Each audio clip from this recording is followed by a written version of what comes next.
50401130840.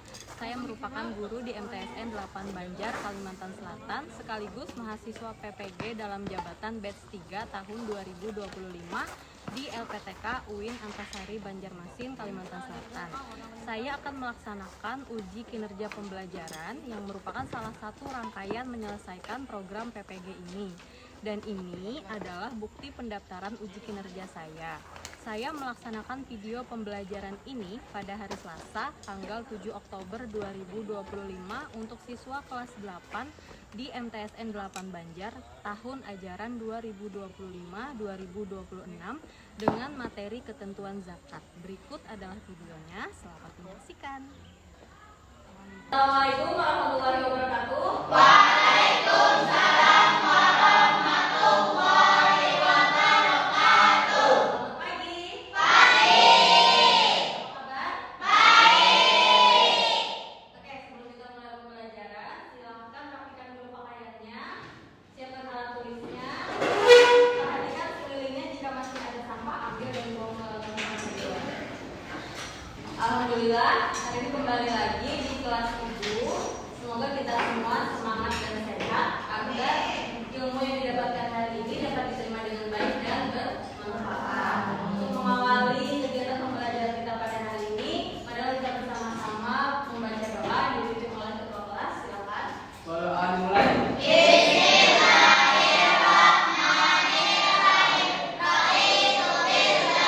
hadir semua. Ada Siapa aja?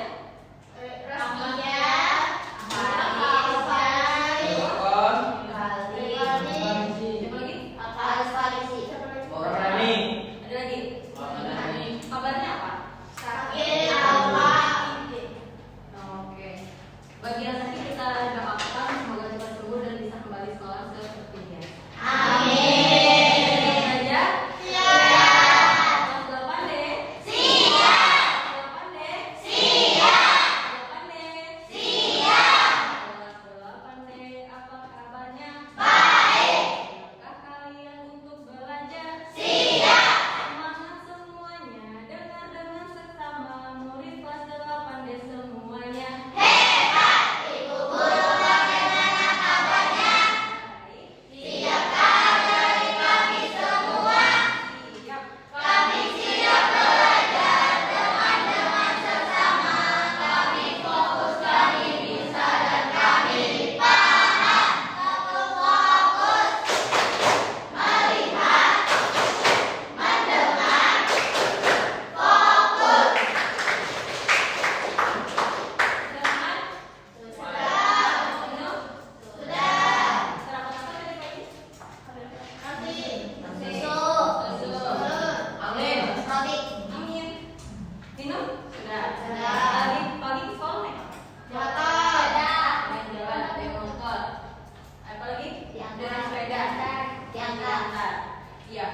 Jadi Masya Allah ya, anugerah yang diberikan Allah kepada kita setiap hari berupa kebutuhan hidup, terutama makanan yang tadi pagi kita makan, minuman yang kita nikmati setiap hari, transportasi yang kita punya, pakaian yang kita kenakan saat ini, bahkan uang jajan yang kalian bawa hari ini, itu semua termasuk anugerah dari Allah.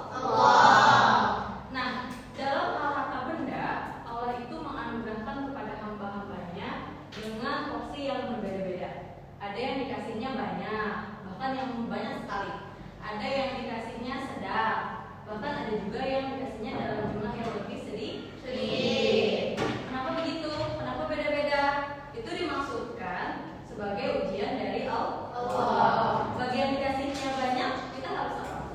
Bersyukur dan berbagi. Bagi yang dikasihnya sedikit, bersyukur juga dan bersabar. Karena yang namanya anugerah bukan hanya harta benda, ya kan? Tapi masih banyak rezeki yang lain. Bagi kita yang mampu, kita diperintahkan untuk berbagi, tadi kan? Salah satunya dengan cara mengeluarkan zakat. Kalau materi yang lalu kita sudah belajar macam-macam sujud, yang mana itu merupakan ibadah langsung kita kepada Allah. Kalau zakat itu ibadah kita ke sesama manusia. Jadi materi kita hari ini adalah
Tapi apa kira-kira poin penting yang bisa ditangkap dari video tadi? Ya, Dina silakan. Iya betul, tentang membantu orang lain ya. Hilman, Senang membantu, senang memberi. senang memberi, senang berbagi ya. Betul. Ada lagi, Maida? Ada yang jenis zakat lain selain zakat fitrah yang Oh, iya. menerimanya sudah ditentukan misalnya. Ya betul. Ternyata ada jenis zakat lain selain zakat fitrah dan ada sudah ditentukan siapa yang berhak menerimanya. Oke, untuk belajar lebih dalam tentang apa sih sebenarnya zakat itu, apa hukumnya, siapa aja yang boleh menerimanya, hikmahnya apa, perhatikan materi dari buku berikut ini. Yang pertama, apa itu zakat? Baca sama-sama apa kontennya? Dalilnya dalam Al-Quran, surah At-Taubah ayat 103. Ibu kita tolong bacakan Dwi.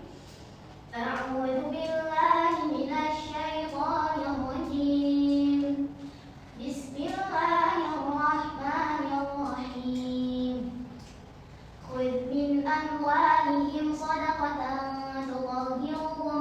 تطهرهم وتزكيهم بها وصل عليهم صدق الله العظيم. Ya, yang artinya Ambillah zakat dari sebagian harta mereka.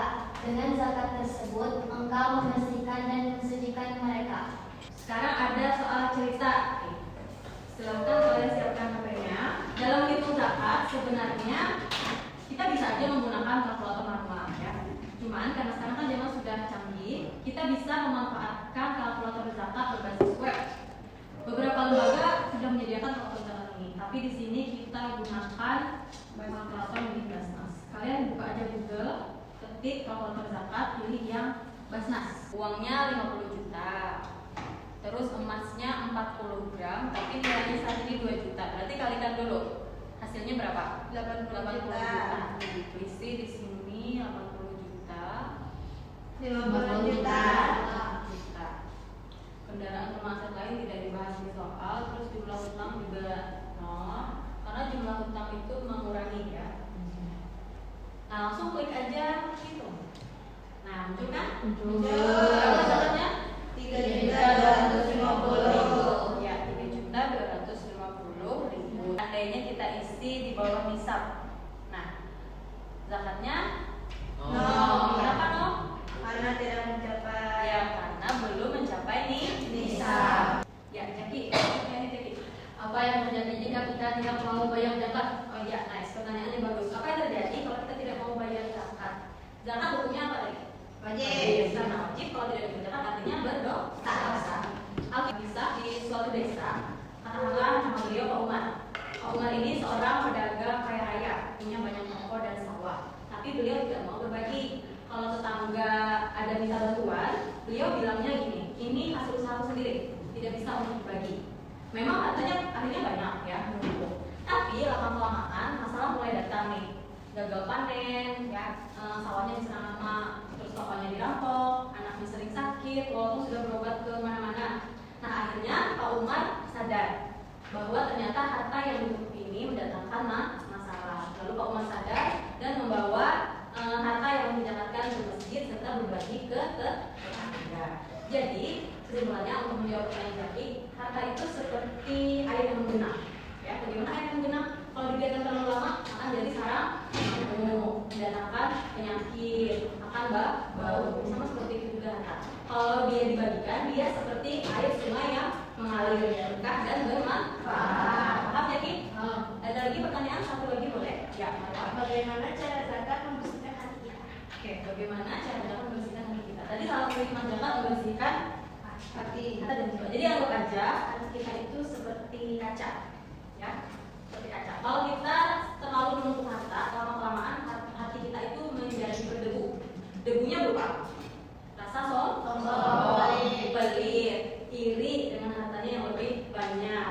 Nah, si zakat itu fungsinya seperti air dan sabun untuk membersihkan hati kita tadi supaya kembali menjadi bersih, bening. Ya, kalau sudah bening yang muncul adalah syukur, ikhlas, dan peduli. Paham ya, Pak? Sebelum bagi kelompok, kita tepuk zakat fitrah. Bisa? Bisa. Tepuk zakat fitrah. Bayar zakat rukun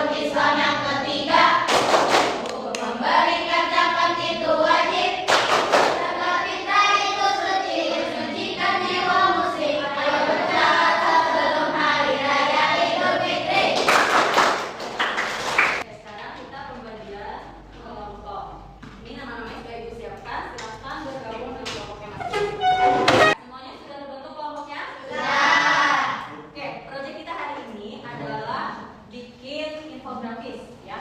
Kenapa? Karena kita menyadari kan pentingnya zakat, kita juga ingin orang lain sama-sama merasakan pentingnya zakat, khususnya generasi muda ya, Gen Z lah. Media yang paling tepat untuk bikin infografis kira-kira apa? Tanpa. Apalagi kira-kira? Manual berbentuk poster bisa.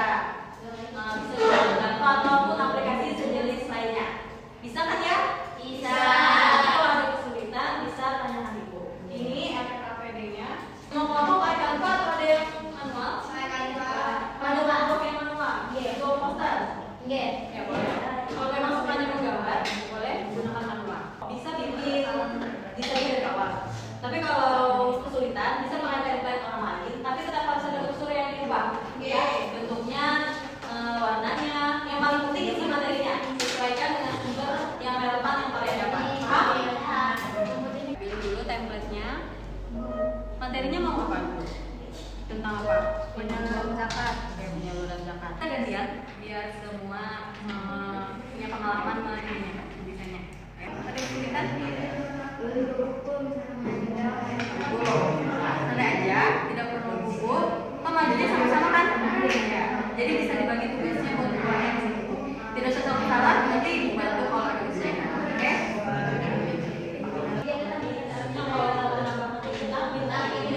Kalau kesulitan bikin narasi sama kata-kata buat presentasi nanti bisa gunakan AI lah, ChatGPT atau Google ini. Udah siap? Siapa yang mau duluan? Mau kemana? Kelompok 2. Siapa saja sih yang berhak menerimanya? Kita beri kelompok dulu. Ya, siapa lagi? Tadi urutannya salah. Ada lagi? Ya. Kritik dari saya Katanya begitu aja harus diperiksa lagi. Oh iya. Nah, pakai media manual. Kami dari kelompok 3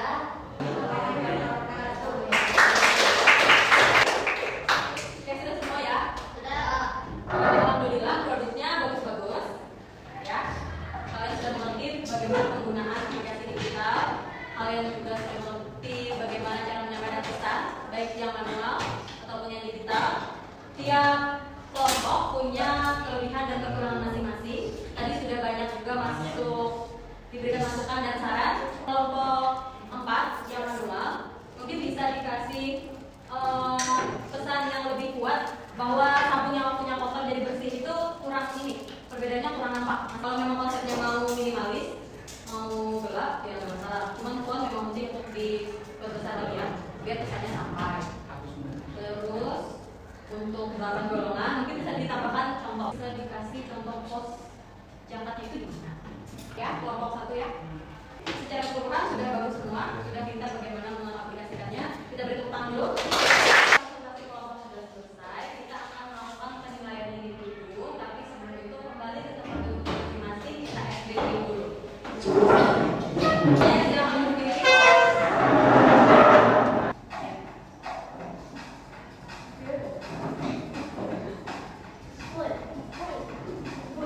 Nah, masukkan kode berikut ini. Enter kode. Masukkan kode yang itu. Masuk lagi.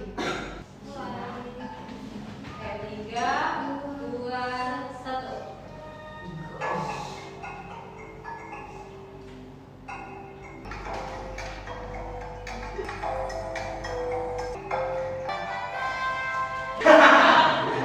Dina Sonia maju. Dari sini dulu sama Nabil. Ya, beri tepuk tangan dulu. Kita sudah di ujung pembelajaran. Sebelum kita akhiri, kita lakukan refleksi dulu. Ya. Hari ini aku merasa senang atau sedih atau gembira atau bosan, jujur aja. Aktivitas kesukaan hari ini adalah kan pilih aja saat nonton video animasi kah, atau saat test breaking, atau saat bikin Canva, atau saat presentasi, atau saat quizzes, boleh lebih dari satu.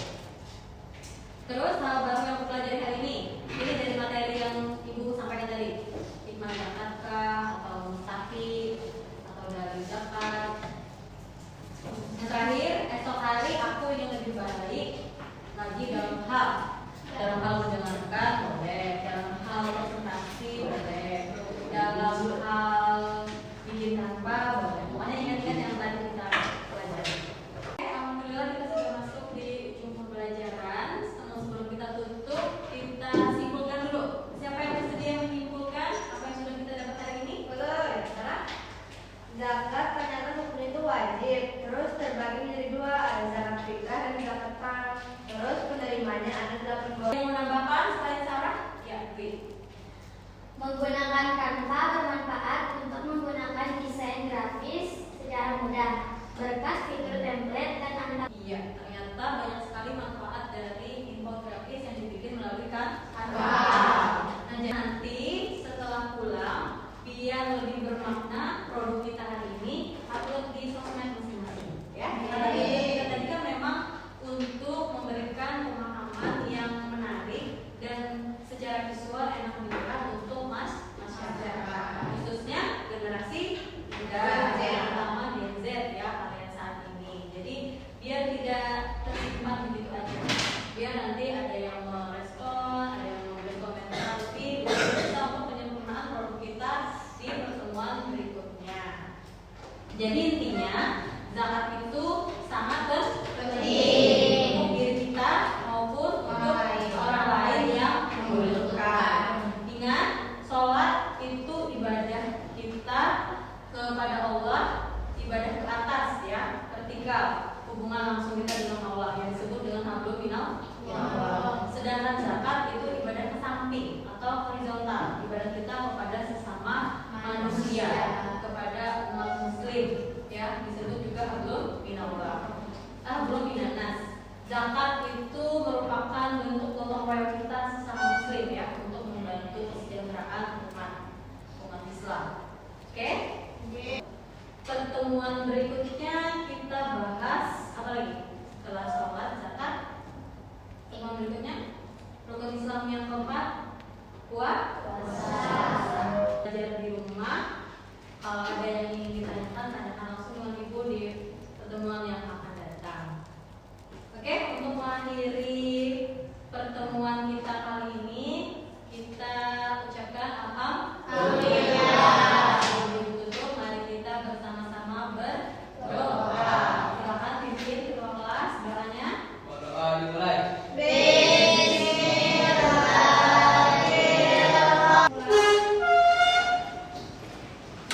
Untuk Assalamualaikum warahmatullahi wabarakatuh.